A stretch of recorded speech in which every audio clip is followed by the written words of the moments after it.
Good afternoon. We're here to discuss the coronavirus, and that's on everybody's mind. I'm going to try to make it as simple as possible. I'm a physician, an internist actually at Athens Limestone Hospital, and I've been practicing here since 1982. The hospital staff at our hospital chose me and assigned me to be a spokesperson, so that's why I'm here standing in front of you. But besides being a physician, most important, I raised 3 children here in Athens, and me and my wife and the whole community raised them. And I have 6 grandkids, and I am going to be talking to you as a grandfather and as a father, more so than as a technical expert, because you're listening to the technical experts on TV and media all the time. I want to do it on a horizontal level so that we're at the same level, and I can try to bring home the realities of this new pandemic, the coronavirus. In late 2019, in the city of Wuhan, 11 million population in China, there was a cluster of cases of pneumonia, and it was identified as a coronavirus by the virologists over there and spread rapidly. People thought it would remain confined to Wuhan. Very strict quarantine measures were enforced and isolation was practiced, and they were quite successful, but then it spread to the rest of the world. As you all know, the coronavirus is spread through a droplet infection, just like the flu. The droplets are just like the word droplet. It's a small drop. People cough it or sneeze it, the patients who are sick, and then the droplet slowly falls down with gravity to the ground. But while it's suspended in the air, other people have the risk of inhaling that virus, and it can cause illness in the person who inhales the virus. Just think about it. The virus is in a struggle for survival itself. The virus cannot survive unless it is in a human cell. And so it is trying to jump from one human being to the other. And that's what we're trying to interrupt. We're trying to interrupt the transmission and the survival of the virus. When a person gets sick, usually there's a delay of 5 days or so from the time of exposure to the time of symptoms, and when symptoms develop, it's typical flu. Almost everyone with this illness has a fever. Most people have a dry cough. They are tired, they're fatigued. They may have muscle aches, lack of appetite, vomiting, diarrhea. So these are the symptoms. And it comes on slowly. Even after the symptoms develop, the person gets gradually worse to the point where some patients start getting short of breath, and that is the time when we have to consider hospitalization. It is a new disease, and it has a unique presentation in that it affects mostly older people in terms of putting them through hardship and making them seriously ill. The younger people catch it. They're the mode of transmission of the disease, but they don't get as sick as the elderly population. Now, having said that, this pattern is a little different between China and United States and in Europe. In the West, in Europe and United States, they are hospitalizing more people who are relatively younger, but still, the people who get seriously ill, the majority is the older population, probably because they have weak immune systems. And even in the elderly population, people with high blood pressure, congestive heart failure, diabetes, poor immune system due to chemotherapy for cancer, these are the ones who are at greater risk. And so it is the duty, the responsibility of our whole society to try to protect this vulnerable population. That's what we're recommending, that young people try to cut off contact with each other, social distancing, try to stay away from each other to interrupt the transmission of this virus, not so much to protect ourselves, but to protect the vulnerable population. So there's a vehicle of transmission, which is mostly the younger population who intermix more, and then there is a vulnerable population. Remember those two V's, vehicle of transmission and vulnerable population. Now, some areas they may overlap, they may be the same, but often they are separate. And that's what you see on CNN and the media, people congregating at the beach and stuff. That's what they're trying to stop, is while young people may feel invincible, feel like a $6 million man, but they are at risk for spreading the infection to their loved ones who are older. And as a result, the common public health guidance, not more than 10 people to congregate in a given area and keep a distance of 6 feet from one another, because that's the radius for the droplets, and that's what we try to do. On top of that, hand sanitizers. To me, the bang for the buck is still mostly in social distancing. That's where you get the maximum bang for the buck. Yes, it is important to wash your hands and to clean surfaces, but still if I had to choose one, social distancing would be the key factor. Like I said, incubation period is about 5 days, but it can go up to 14 days, and that's why the rule to quarantine people for 14 days so that we find out if they're really sick or not. And as far as testing, at this time, only people who are sick need to be tested. Unless there's some scientific study going on, some research project, only people who are sick with the flu need to be tested. Other people do not need to be wasting the limited resources we have as far as the test is concerned. The test itself is what we call polymerase chain reaction.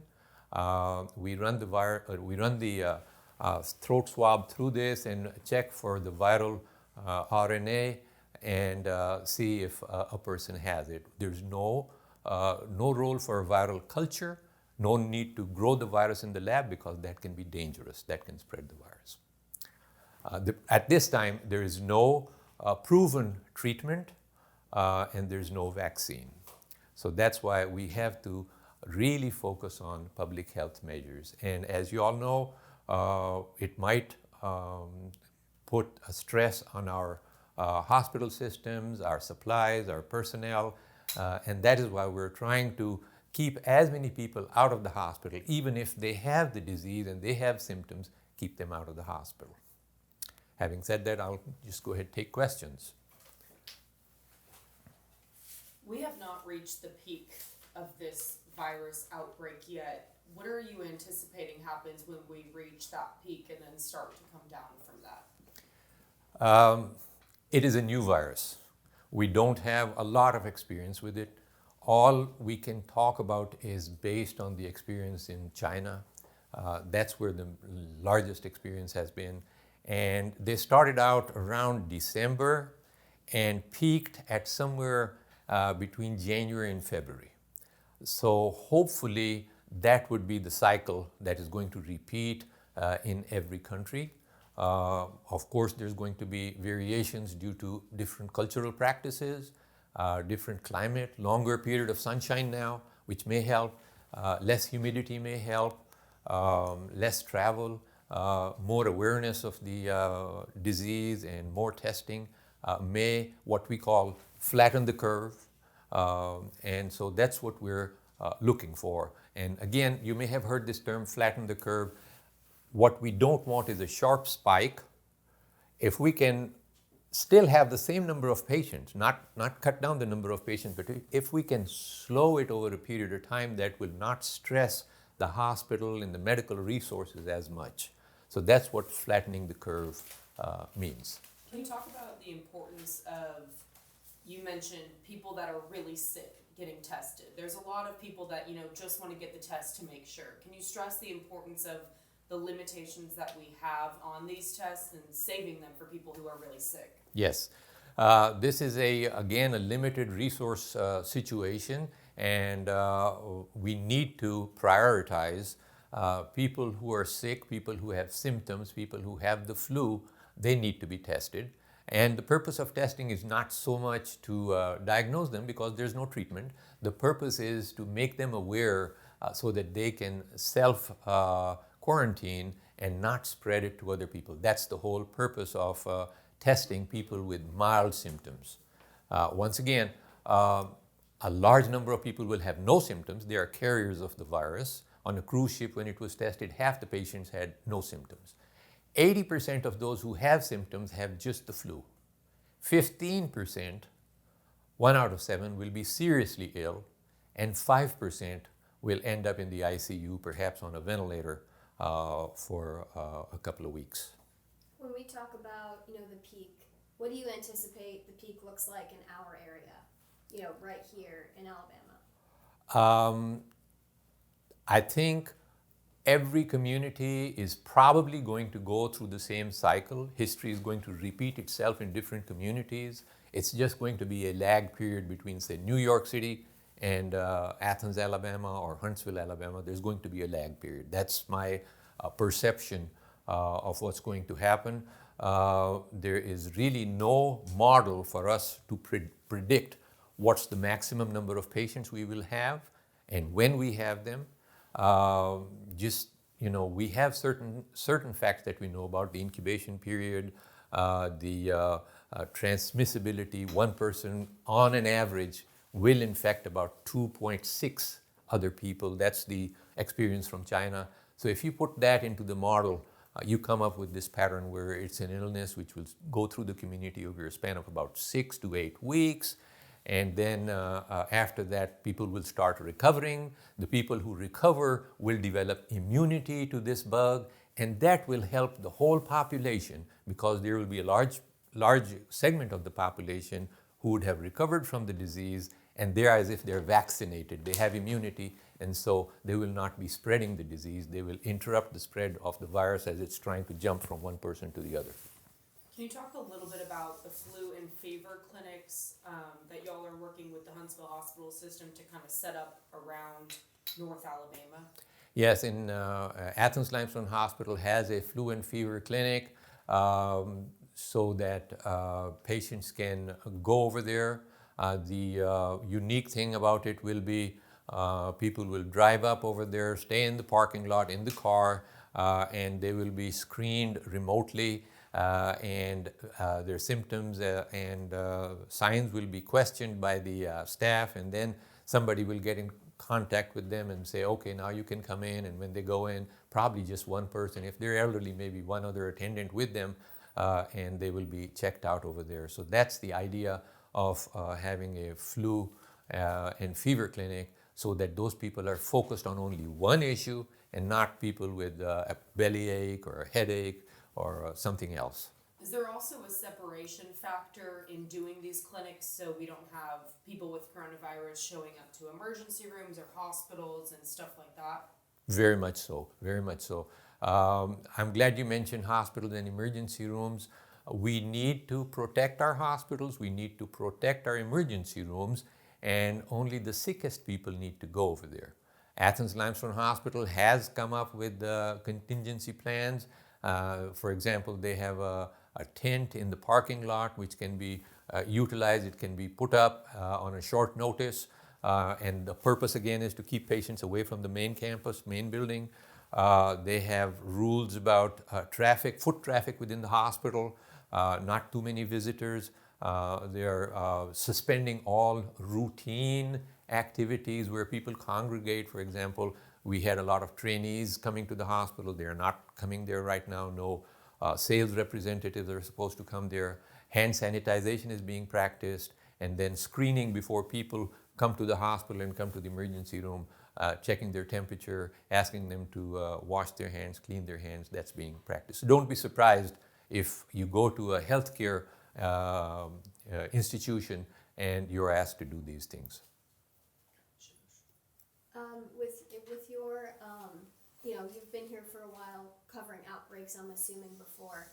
You talked about this is a new one, it's the unknown, but have you seen anything like this before? It's accelerating all over, it's really fast, how fast this is moving, this virus. Have you seen anything like this before? No, I have not seen anything like this before. This is unprecedented. We did go through in 2002, 2003, we had the SARS virus, but somehow it got interrupted. It was a coronavirus just like the COVID-19, but it got interrupted. We don't really know what happened. Each virus is different, but it is a coronavirus with almost a 78 to 79% similarity to the COVID-19. And then 10 years after that, there was MERS around 2013, which started in Middle East and also had a brief scare. Of course, we've been through the HIV epidemic back in the 90s when it started. It was a period where things were unknown, and that's the period where there's the most uncertainty and most stress on doctors and the community at large when there's uncertainty about what is this virus, what is this bug, will it get me? And so yes, I mean those are the examples that I can think about when you ask me that question. And I don't know if you know the answer to this, but Huntsville Hospital had a press conference yesterday saying they're running out of personal protection equipment. Not running out, but maybe there's a shortage. Are you experiencing the same thing in clinics here in Athens Limestone at the hospital? So far, fortunately, we have not had that experience, but yes, down the road, that is quite possible that will happen, and we need to keep that in mind. In this whole thing, yes, you know, it is important to come up with ideas, come up with questions, come up with criticism, but at the same time, as a community, we have to unite. We have to unite because the best way to deal with catastrophes and crises is unity. That's what the armed forces teach us. I mean, there's always a chain of command, and when the command comes, you know, all the soldiers follow the command. And so that's something we have to understand. We have to unite. Follow the guidance that's coming out of the CDC and the federal government. This is new for everybody. They're under a lot of stress. And so, of course, mistakes will be made because there's uncertainty. And yes, we can criticize, but at the same time, we have to unite. And being at home, taking care of your kids, trying to do work from home, that's the way of life right now. That can be stressful. That can be stressful for people. So stay at home and stay busy. Keep your mind occupied. It's not necessary to watch the news all the time, okay? Get your update and then get involved with something else. And if, like myself, spirituality is your thing, then use it, you know. You should have faith. Things will get better, this too shall pass. But again, with spirituality, do it in your mind, do it from home. Don't congregate in religious places right now. This is not the time to congregate. I have one last question. Do you just have a message of thanks to everyone that's been working so hard in the community, doctors, nurses, people at the hospital, elected officials, people like that who have really gone above and beyond to make sure people in Athens and Limestone County are safe through this? Yes, we need to keep that in mind. Not just that, when we're checking out from the grocery store, thank the person at the counter. They're there to help us out. People are panicked about shortages in the stores and ordinary, you know, items for day-to-day use, and it is our job, it is our duty to thank them. Yesterday I was out walking and somebody stopped me and thanked me for what we're doing at the hospital, and it really made me feel good. So it is very important to thank the people whom you're appreciative of.